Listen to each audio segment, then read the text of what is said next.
Hi, and welcome to Writing with Sandhya. I'm really happy to have Sanga here today in today's session. I had first virtually met him in a TGP session. It's the Goa project. It's a well curated set of sessions. I'll put the link in the description down below. And I had gone there to give a talk on memoir writing, and Sanga was there to hear to read out his poetry. And I was just blown away by his poetry. So when Thank you. it was poetry month on Writing at Sandhya channel, I was like I should reach out to him, and he very kindly agreed to join. Really happy he's joined because he's generally a little reticent. When I had asked him for his pick and bio, normally I do that. I ask all the people who come on the channel. He just said, "Oh, pick something from my wall," and he sent me a poem on Sushmita Sen as his introduction, which I will also include in the description down below. So yes, I think all I know of him is that he is, I think, one of the leading contemporary English poets in Mizo, in Mizoram, currently living in Shillong as an assistant professor in English literature. This is all the things that I got from the net. But let's go ahead and start talking to him. And he also agreed to, have a little chat before reading out his poetry. So I look forward to, learning more about him and his works. So welcome to actually Lalnunsanga Ralte. That's his name. Also goes as Sanga Says. So welcome, Sanga, to the show. Oh, thank you so much. Yeah, and I really like this show, by the way. Oh, thank Okay, you. yeah, I would watch it. Like the last time, I think you had with someone, the producer of Yes. was it Crime Crime Patrol and all Patrol, of that. Anirban Yeah, Bhattacharya. Yes, yeah. I yes. had no idea that he wrote poetry as well, so that Yeah, was quite something to see. I know. And Yeah, and that's like, nice. and considering how big, Crime Patrol and all of that was, Yeah. Savdhan India, especially in Mizoram, is quite big as well. I mean, they Oh, is translate it? into Okay. Mizo. Yeah, they translate into Mizo and all of that. Oh, okay. That's interesting. Yes. Yeah, I think it's just, especially I think in the pandemic, I think people are all turning to all their, old interests and hobbies, and they're having the time to do such things as well. Yeah. Yeah, I know. Yeah. No, the thing is like, yeah, there's one thing that we do in Mizoram a lot that, like if there's something like really popular and all of that, like even with the, SARS ghost serials and all of that, some entrepreneur, some Uh-huh. very smart person will always translate it into Mizo and then sell that, then make Oh, money of that. and that's fantastic, because then it reaches more people. So yeah, that's great. Yeah. Excellent. Yeah. So yeah, I'm curious to know about your journey though, because you have a whole body of work. So at what age did you start writing poetry? I, that's a difficult one because I really don't know when I uh, started writing. It's a long time back. I'm sure it was in school. Uh, Mm-hmm. I just like, uh, we don't really make a conscious choice to say like, oh, I'm gonna start writing, or I don't know. At least it wasn't with me. I just like I love poetry. I love literature, art, Mm-hmm. and all of that. And so I just started writing when I was in school, and that was about it. I mean, like I wrote a lot of horrible stuff, a lot of very dumb stuff. Yeah. Well, Yes. but there's one particular poem that I think I've kept uh, from those years till now. Okay. So yeah, I started writing then. I think it started like I've said this often enough. It started with either songs because, like as you know, music is quite big here, especially Yeah. Western music. So we started writing song lyrics, and also started with love letters. Because yeah, It's because very effective. we didn't have there's no such we didn't have mobile phones then, so there's no such thing as sliding into someone's DM. I think that's illegal Right. now.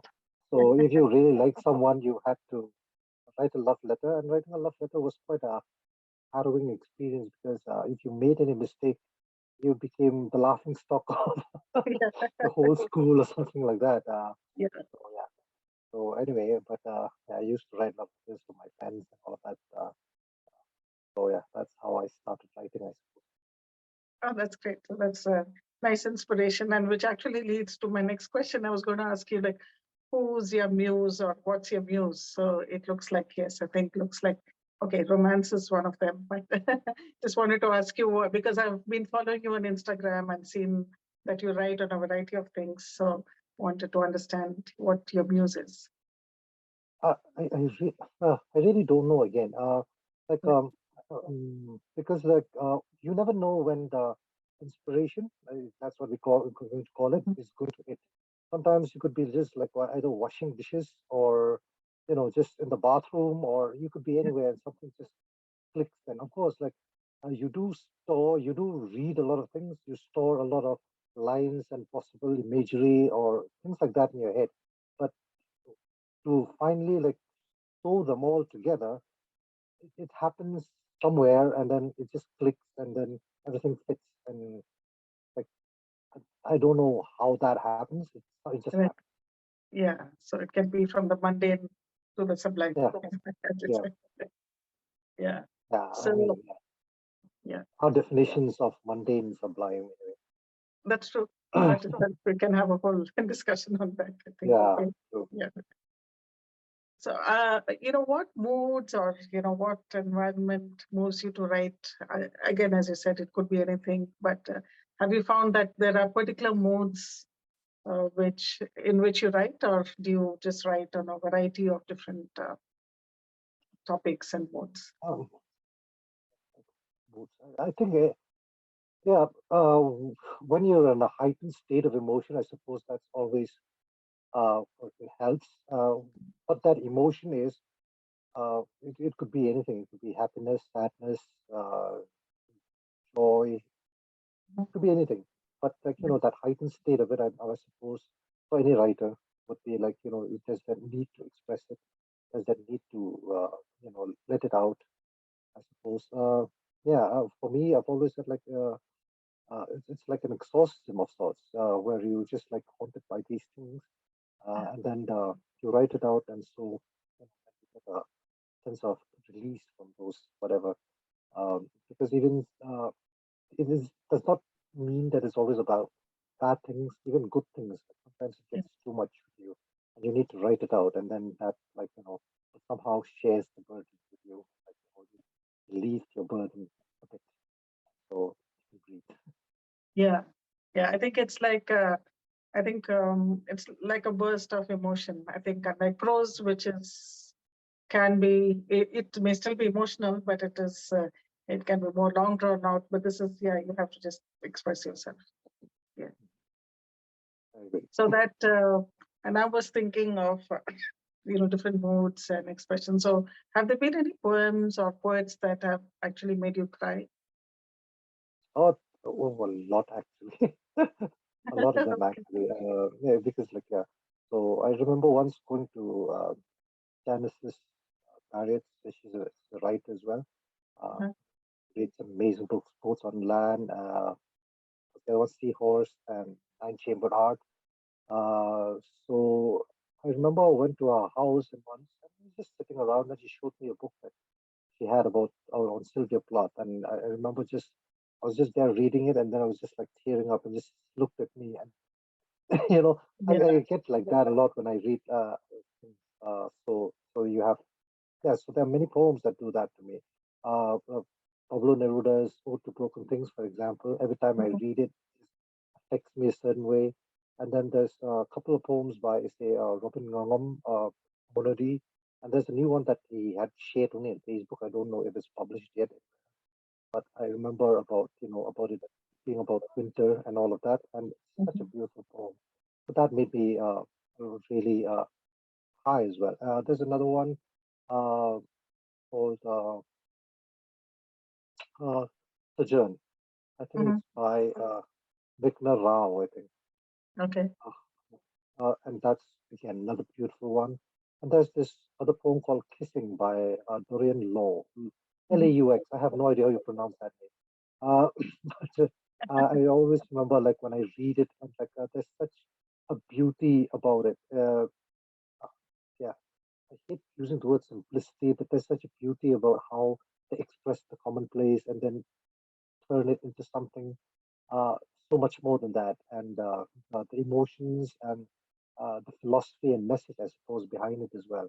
It's just like I find it incredible. So yeah, those things always move me to Mm. I think it's the power of words reading, I think. Yeah. be. So has poetry actually helped you at any point in life? Is it made an impact on Yeah, you? yeah, like I said before, it's a sort of an exorcism. So yeah, it Mhm. has helped me a lot. It has helped me a lot in the worst of times. I suppose when we say help, we're always talking about the negative aspect. So in the worst of times, yeah, Mhm. it helps me. Like sometimes you can feel too much, and it feels like bursting out. And especially with someone like, suppose say like me, who do not express it out much to other people, you Yeah. know. So it's so much easier to just write about it. And when I write it, and yeah, like I said, it's positive has taken place, and someday I can breathe again. Someday the monkey that's on my back has Yeah. come off of it. Can put it Yeah, down. Yes. Yeah. yeah, Yeah. I think it's the healing or cathartic power of poetry. oh, definitely, Yeah. yeah. Yeah. Probably they should use it more in like, counseling and psychotherapy and all that. They have all Yeah, these. I totally agree. That's what I tell my students to do. And it's like when you feel Yeah. too much, just write it down. You don't see the problem is also like I tell them that it's not necessary that you write an opus or a classic. Just Mhm. get it out, like, it and just see how it feels. Something else, and some of them have done it, and have come back and they say, yeah, it really does. Even with friends as well, they've said such things. So yeah, I think like we put too much pressure also on that, the fact that it Anyway, has to be good, it has it to has be, to come naturally. Yeah. yeah, yeah. So it doesn't happen. Yeah. I mean, at least the exorcism part of it.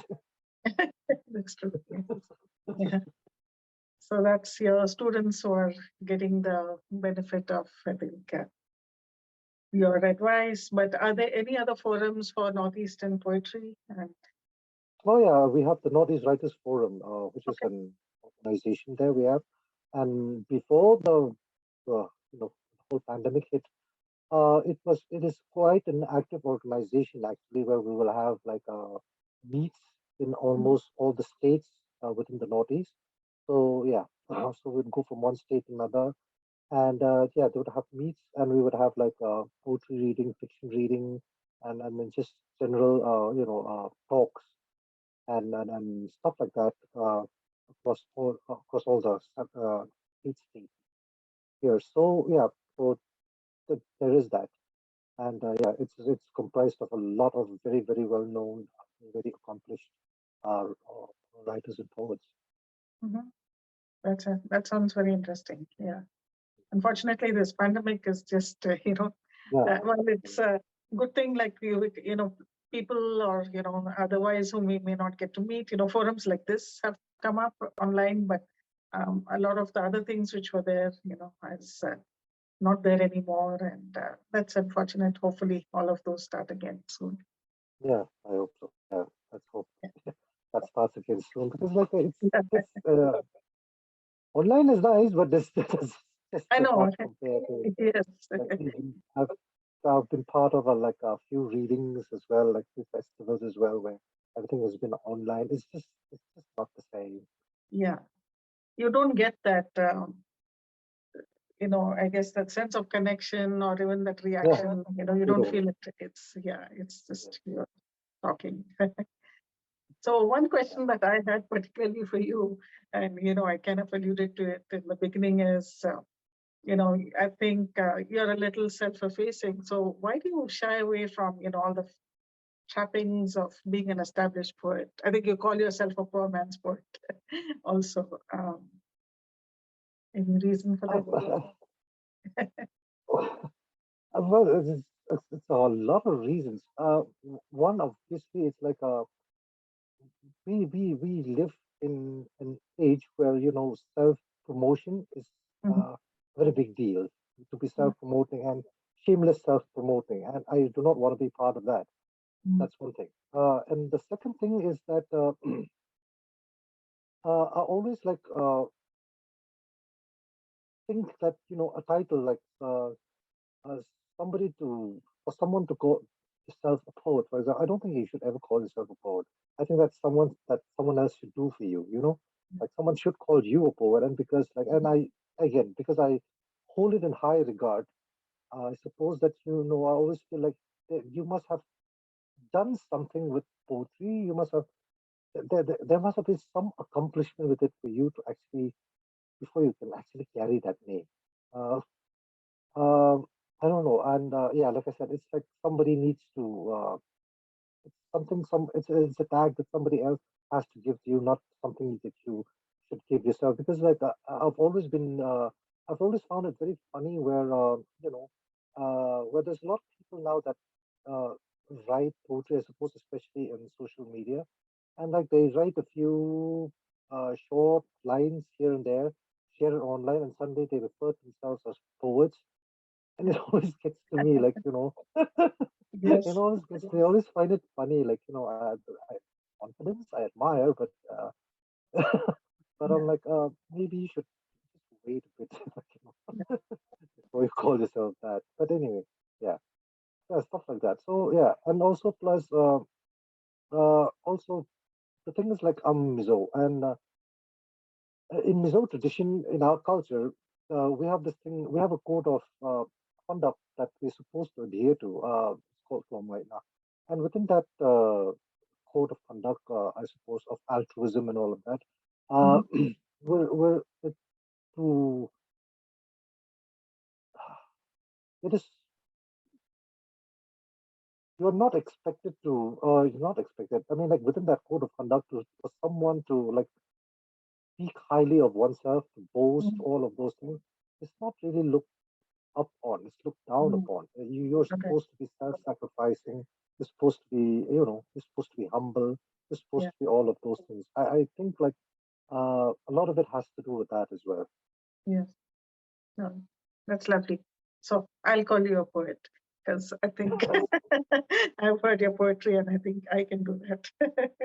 But have you received Thank you. validation as a poet in any forum or something that you've done? Validation. Oh, oof, that's a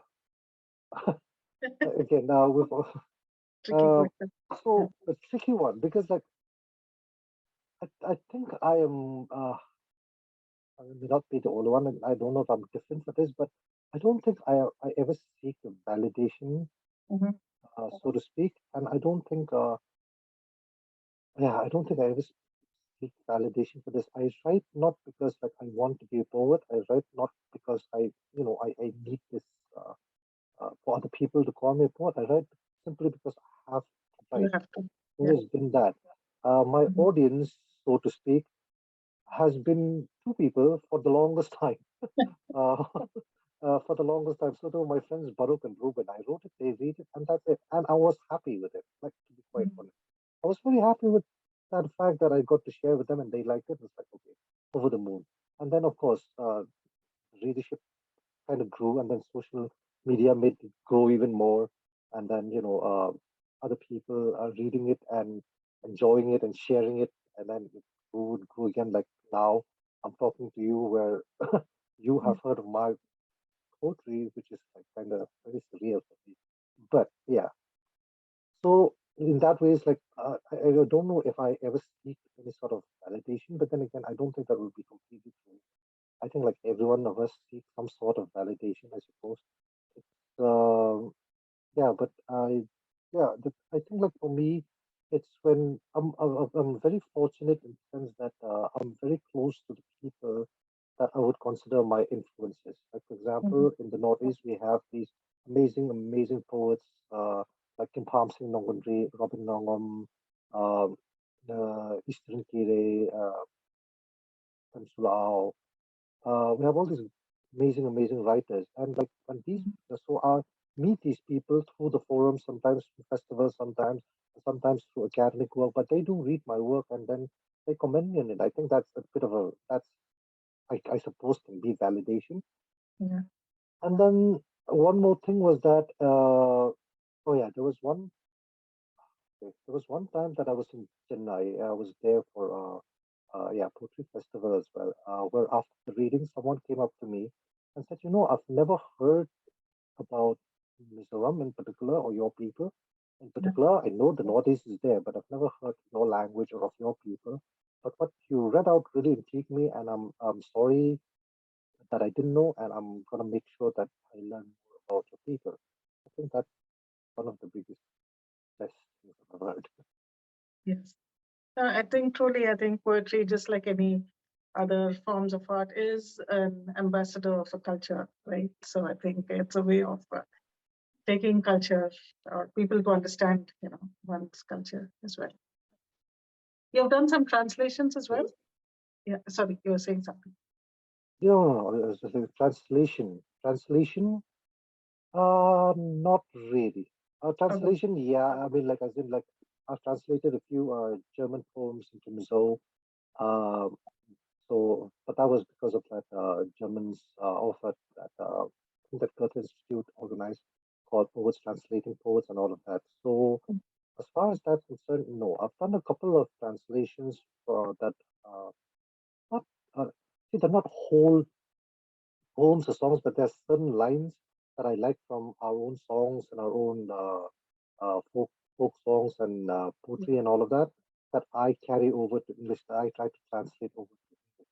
So, but besides that, no, nothing major translation. Yeah. Okay. Okay. So then where can, if any of the viewers want to see your poetry, where can they see it? You have not published anything, a book or anything yet, right? Yeah, I'm working on it. I'm working on it. Yeah, I've been Wonderful. asked to work on it, so I'm working on it. And yeah, but if you want to have it now, I suppose you can just Google. It's all over the place anyway. So I mean, Yeah. like at least it's all over the place. So it's either on my page, on my social media handles, or usually these online journals and Yeah. publications. So have been, yeah, uh, they have published a few of my poems, so you can readily find them there. Okay. So Sanga Says people can Google that or, search for your Instagram or whatever, and they can find you. Right. Yes. Okay. Yeah. So what, and this is something I've been, discussing with other folks also have come on the channel, even with Anirban when he came. And, unfortunately, like publishers don't often publish poetry because they don't feel that there is such a big market as maybe some of the other commercial fiction or whatever. But it still is there, it's thriving in the pandemic, we're hearing more poems than ever before. So what, in your opinion, what is the future of poetry? That's a big Yeah, question. yeah. It's funny. It's funny. It's the funny thing about poetry, isn't it? So there was a poem that I wrote once about poetry where I said it's forever dying. Okay. Yeah, so it's always dying. Poetry is dying. I mean, like we've been hearing that since like the 90s, I suppose. At least I've heard it since then. It's always dying, but it just doesn't die, does it? It's always there, and I don't think it will ever die. I think poetry will remain poetry. It will take new shapes, new forms, new expressions, but I don't think poetry will ever go anywhere. I think like it's just too um, cleansing. What shall I say? I say it's too linked with being human. Mhm. Yes. You know, it's too linked with being human. I think that's the reason why, like uh, poetry will not go anywhere. I mean, like there was this thing that I wrote once, where about a man who's never read poetry or sang or been involved in anything with the arts ever in his life. He was one of those people. He became an accountant later, and music and all those things never was a big deal in his life till he got married. And when he had his first child, he looked, he carried the child in his arms, he looked at the child, and was so full of emotion, and he wanted to sing, but it never sang before. He didn't know a single song. So the Yeah. only song that he knew was A, B, C, D, and he kept singing that and that with tears rolling down the street. That's, why poetry will always persist. Yes. I know. I was going to say, what you said in the beginning about, so it's songs and music. So it's like music. I think it's there in our, as I said, in our souls or part of, who we are. Mm, And mm. Yeah, it just expresses itself in this way. All forms of art Yeah. are like that. Also, all forms of creative art, whether it's like painting or music or dancing or poetry. I think there's so much of us being human is a part of that, and so I think it will never go anywhere. Yeah, it's here. It's part of Yeah, you. but I think like publishers are talking more about the commerce of it. I think like they find it harder to sell poetry books, or maybe like it's too short. Mhm. It's not as accessible as fiction, perhaps, or Mm. maybe it is too accessible, as in my case, where anyone can just read it anywhere, Yeah, yeah. and so it's more difficult to sell. I don't know. I don't agree to it. I think like it's just a matter of like again, uh, they spend so much money in sometimes in like promoting fiction, Mhm. promoting some of their artists, promoting their work and all of that. I think if you have the same push and promotion or any poetry book, I think you'll be able to sell it. Yeah, The yes, I people think so. do read So, poetry. yeah. So look forward to your book, and maybe whenever it comes out, hope to kind of maybe talk to you again and have some talk about your book when it comes Fingers out. crossed. Yes, all the best for that. So I just wanted to Yeah. ask you one light question before we, get into the poetry readings here. Basketball or football? Oh, good Lord. No. Don't need to do that. No. Both. Both? I can't. Yeah, both. You can Both. choose. Okay, okay. So those are your So I favorite play, sports. even though I play more basketball than football, but as when I was younger, I played a lot more football than I did basketball. Basketball was something I picked up when I was like after I finished school. Like a little bit in school, but more seriously after school. But I still love both.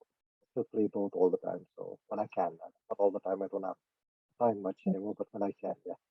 Yeah, that's nice. Wonderful. So thanks for sharing so many things. And would you like to read some poems for us now? What would you like me to read? Um, so I was, like I'm a single mom myself. So I remember when, you had read out that time, you had read something about your mom. And I was really struck by that. So, when you talk of poetry, which moves you, I think that was something which is struck. So, okay, that was one request I had. And of course, anything else that you'd like to share with us. Okay. So the poem that you were referring to is, I think it's optional because that's, I think, the one I read. And Mhm. why it's called optional is because, like, when I went for when I went to get my PAN card done, we had to fill up the form, and so I had to give my father's name, and then for mother's name, it was written optional. It made me mad. It's like, yeah, single parent. I was raised by my mother. I thought like if you ever want to trace me or like have me associate with anyone, it should be my mother, not my father, who had basically been absent my whole life. So yeah, so this thing came out of that. Anyway, this is optional. Optional. If it wasn't for the Indian government, I swear I won't even remember my father's name. They're obsessed with it and keep asking for it for every important document of my life.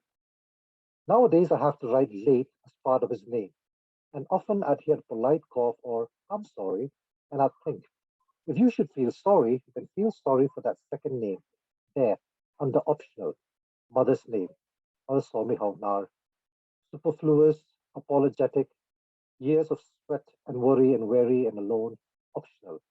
I've seen her smile as long as my eyes were open, heard her sob when they closed, optional. Her feet disfigured from running so that my stomach never knew hunger, and my lessons never ceased so that I'd be better, optional. Yet, at each rung that I climbed, they asked for my father's name. I've seen him only twice. Once, when I was too young, my memory confused his face with that of a picture of someone else on the wall. I thought he was Elvis. Later, when he was ill and dying, he wasn't even awake to know I was there. Yet, it is his name they asked for. My dear government, know that this has always been my curse. It is always with heartbreaking guilt that I put his name before hers. Yes. that's the one. Yes, that's amazing. Yeah. So in my case, I'm actually I've adopted my baby, so so there isn't a father's name, but so she's actually mine. So in all the forms, I have to give the same. So I give my name, mother's name, father's name. I have to write it. But as you said, you need to explain and all of that, and it always bugged me. So yeah, your poem resonated with me. Okay, so yeah, what else should I read though? Anything that you like? Anything you've written recently? Recently, okay.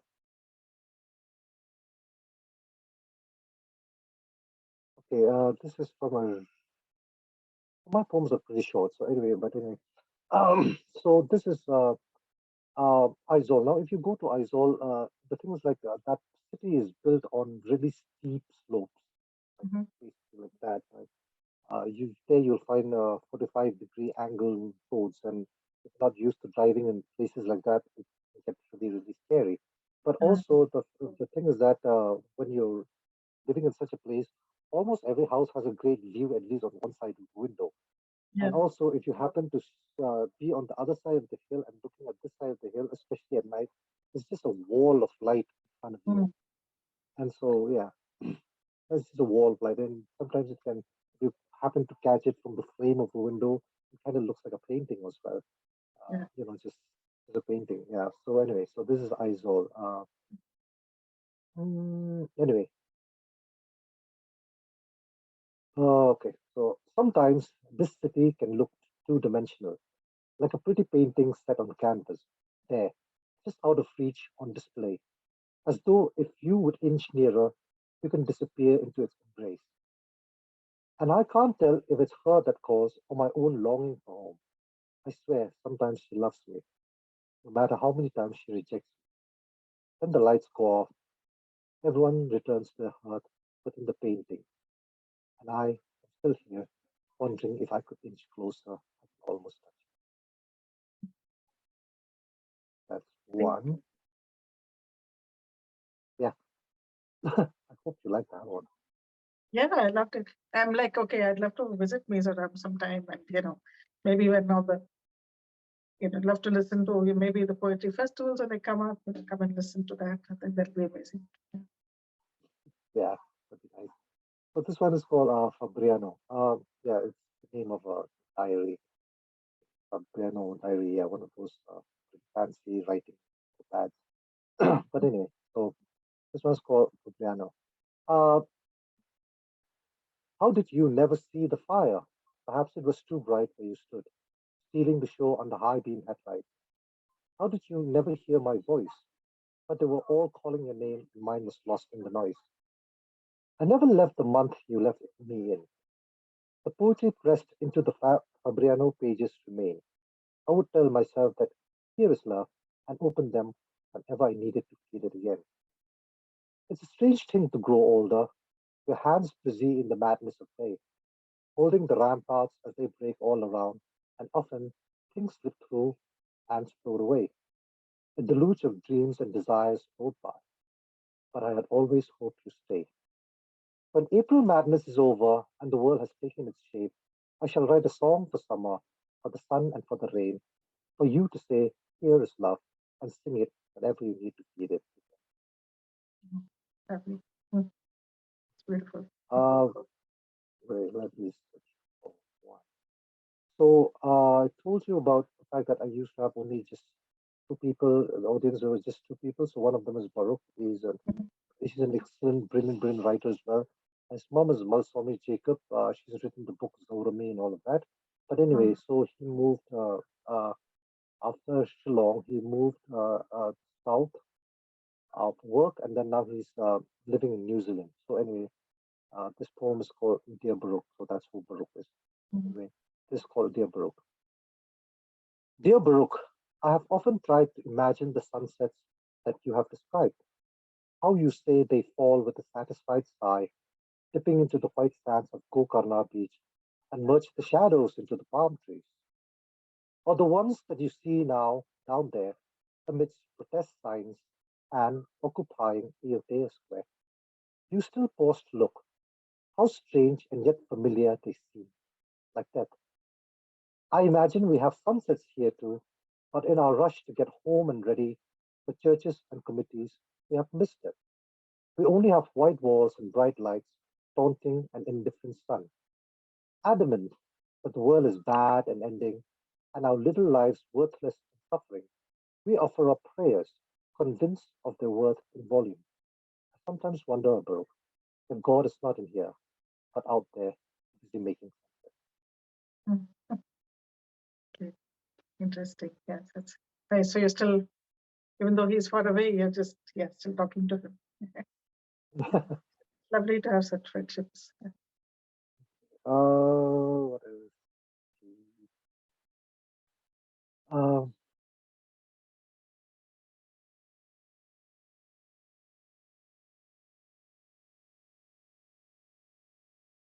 uh,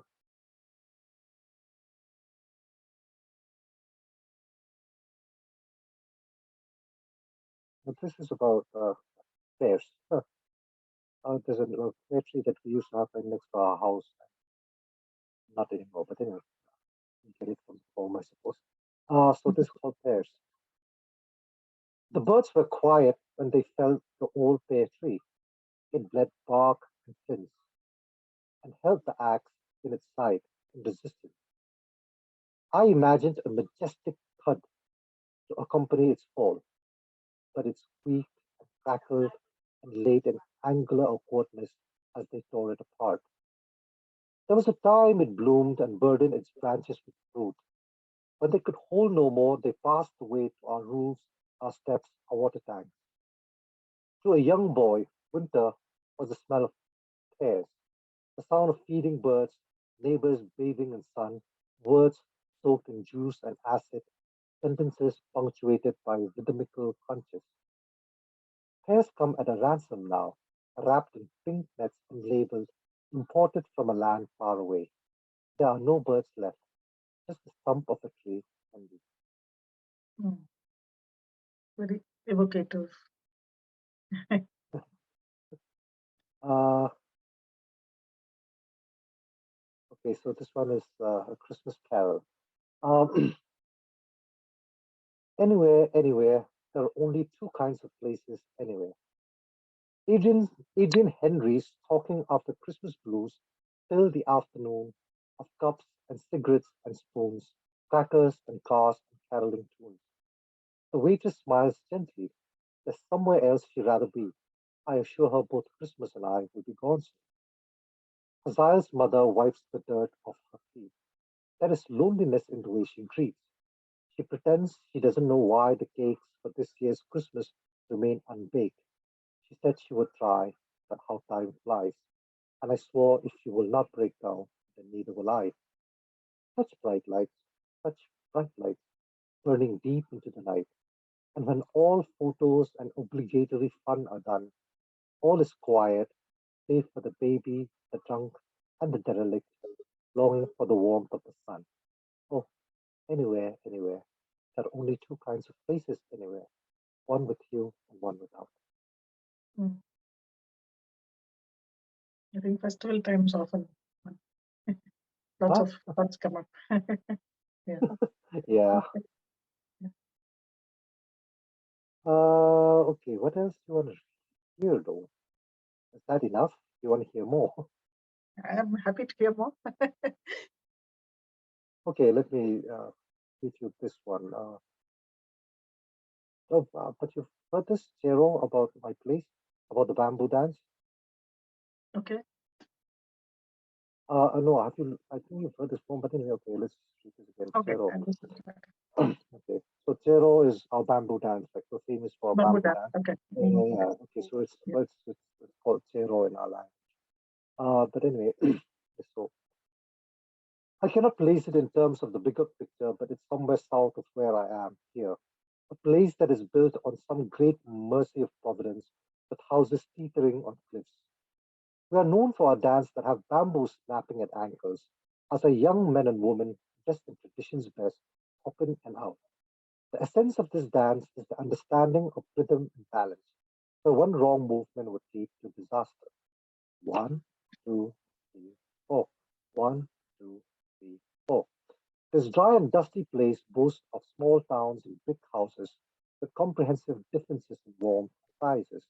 And out of these, the hopes of future generations, hardly able to walk with hands worn at knees, and shoes that can feed a family for months, but what is food compared to the latest fashion? Subbing identity for brands in living, breathing advertisement, and in the coolest, hippiest ignorance, sing along to an apt tune, pretty fly for a white guy. Oh well, you know he really doesn't get it anyway. One, two, three, four. One, three, four. We also have our share of democracy's champions, the politicians, who in years of election give huge contributions to charities and churches. Votes, mind you, keep your salvation. Then the righteous elders that go home to ignored wives and children and illegitimate grandchildren that sit around a table for a perfect family portrait and pray to a God that does not live within them. We also have our revivals at the crowds go in throngs to see the magic show. The deaf hear, the dumb speak, the children see visions of angels and Christ, slowly convincing ourselves of strength in our shaky faith. Multitudes would bow in awe at the spectacle. But if in a single raindrop or a humming insect you do not see the miracle, then you do not see God. One, two, three, four. One, two, three, four. A word of praise for our ingenuity. We do not have liquor here, but we find inventive ways to get high of household appliances and medicines. Mean those meant to fix meant for a fix. And Jim, poor Jim, is hanging on a shoestring. The diluted blood in his veins ran cold. His relief from pain became his pain. And in the songs of mourning and accompanying drums, mother would cry, "It's my fault." Silent father would whisper, "It's my fault." And in the corner of each isolated spot, they would discover repentance, regain the rhythm to the dance. But Jim, oh Jim, he is dead. One, two, three, four. One, two, four. Yeah, I love the cadence of this poem, like that refrain, right? I think because of that, I can hear the bamboo dance in the background, and as you're unfolding the life in this poem. Yeah. So yeah, so more poems about my place, the Lucay Hills. There's another one called the Lucay Hills. So again, if you come here, uh, be ready with medicines for nausea and all of that, especially if you come by road because Yeah. the road are High altitude. really high altitude plus they curve Oh, unnecessarily okay, okay. Oh, all God. around. So you're always just either going this way, Motion and yeah, sickness. Yeah. yeah, basically. So anyway, but we have a legend that goes with that. That the contractor, the Britisher that was supposed to build these roads that came in here fell in love with a local girl. So he wanted to stay for as long as possible. So he made sure the roads Very go long. round, round, round. Yeah, yeah. So Okay, yeah. that's a nice story. So this is called the Lusay Hills. Coming to the hills, the road feels unnecessarily sinuous, a deliberate, uninterrupted caress of the undulating lines that hold the Zoe people in its bosom. As though committing to sensory memory every curve, nape, and navel, it meanders dreamily, refusing to be rushed, rushes a ticket, and teases a gushing spring. There will be no shortcuts. The journey must take the time to unravel the stories that it is being traveled on, such as the one of the foreigner who came to build these roads and found a woman he could not leave. This, they say, is love. The long hours, the twists and turns of a tempestuous terrain in constant need of repair. Yeah. So motion sickness, I think, so beautifully converted into romance. I think that's the power of Yeah, poetry. Lovely. yeah. But yeah, yeah. So this one is something that I was with a I was with in a reading with a Pakistani poet, and I remember, and he was Indian, then Bangladesh, then Pakistani, exiled from India, moved to Bangladesh, exiled from Pakistan, then to Pakistan, and then of course how the West views places like Pakistan, conflict torn. And so they were all, so I was there with him, and I remember they kept asking him about uncomfortable questions about, how difficult life must be there. They wanted to hear all the gory details, and he refused to speak about them. And instead, he recited a beautiful poem about love. And I love that. And I also felt a lot of, uh, you know, I felt what he felt too, because like being from the Northeast, when we come to the mainland, uh, we are we are known a certain way. What do people know about Northeast? And it's always about insurgency, militancy, violence, death, all of those things. So it was almost like we're always expected to perform to that, and the fact that we're just people just never resonates. We become caricatures. We become stereotypes Mm. of whatever they think about us, and so I felt that too. So anyway, this poem is called Afzal. Uh, when Afzal refused to talk about violence, there was a hush murmur of confusion, a rechecking of notes. Who is to play the other now? An idea was expected to appear. Instead, here was a man, human. Who's to play savior now? There is no meek, no blind, no leper, just a man with white beard and hair, steady as the spotlight shining on him. His eyes pierced an audience waiting to solve the wine and cheese with horror stories full of pain and loss and darkness and stench, dry and dusty and burning. Each word he wrote branded, burnt into his skin. After all, he is Muslim and Indian, Bangladeshi, Pakistani, exiled from two countries, a child of two wars, and he writes poetry. But Afzal refused to talk about violence. Instead, he recited a beautiful poem of love, of a man in love. Goethe and Rilke were not there, only a world waiting for him to talk about violence. Mm. Yeah, I think, yeah, even your other poem, and that one also talks a little bit about, I think, what people don't know about your culture and language. So yeah, I think you'll probably read that poem at the end, right? That one. Okay. I'll just read two more then. Is that Yeah, absolutely. we Oh, have gone past the time? That's the thing. You have to tell me when to stop. no, no. I mean, this is just an open channel. It's not. There's no time. It's not that long. But yes, it's up to you. Okay, okay, let's just read just two more. Then I think like it'll get too Yeah. long as well. I don't. Okay. So anyway, this one is called Pristine, or Muddy Shoes and a Button Loose. Uh, I hate these modern day photographs. The ones you see now everywhere. Sometimes they say they are of places that I know, like Police Bazaar or Yedo, places that I see every day, but I do not recognize them. Though the shapes seem familiar and the arrangements fit as I remember, they feel like someplace else, with such shine and luster, pristine in every weather, dust glimmering like carefully cut diamonds. Surely, even Ludlow, with its gorgeous and mist, surely has some blemish. Pristine always makes me uncomfortable. Pristine reminds me of a hospital room, a Gestapo, ethnic cleansing, school uniforms, a ruler, any place not home. A friend showed me plans for a smart city. That too is pristine. The designs show graphically perfect lines, figures, angles, nothing growing undisplanned and passed by committee. I felt sorry for the trees. I cannot recall a happy time without a crooked tie, unruffled hair, muddy shoes, and a button loose. The stench of sweat and pheromones mingling with the pine-soaked air.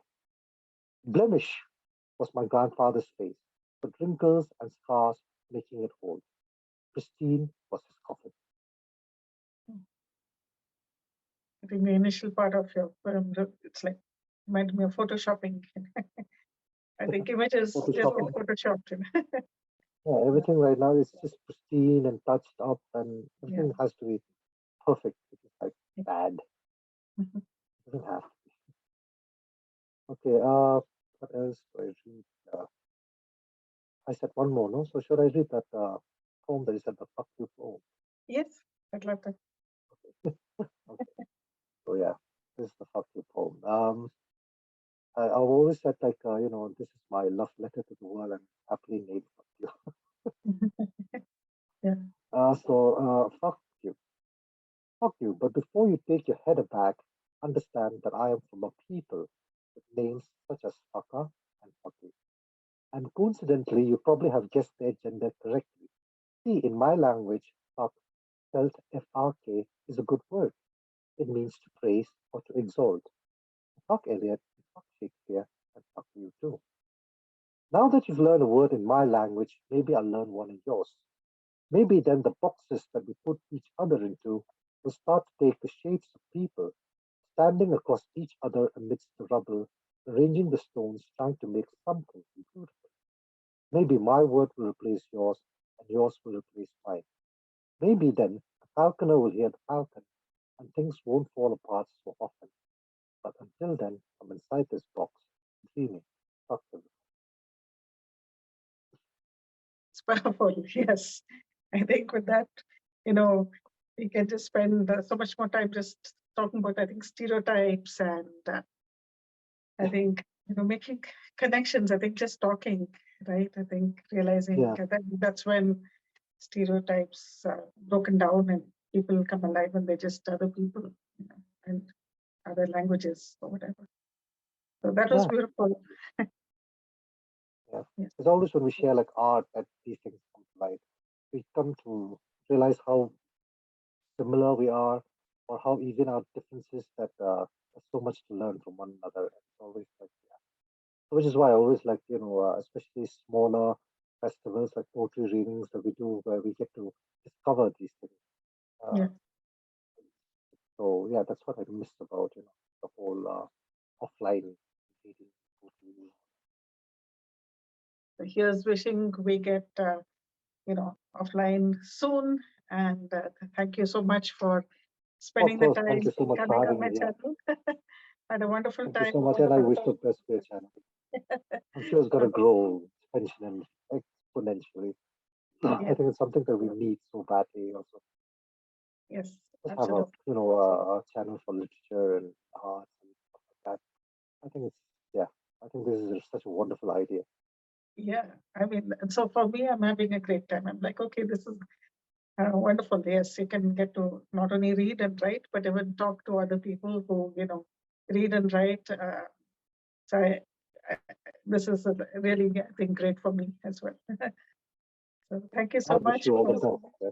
Thank you so much. Absolutely. It Yeah, thank was you as well. really enjoyed talking to you about all your work and listening to all your poetry.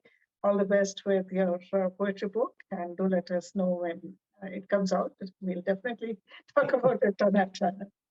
So, Good, thank definitely, you, definitely. and bye for Thank now. you. Bye for now.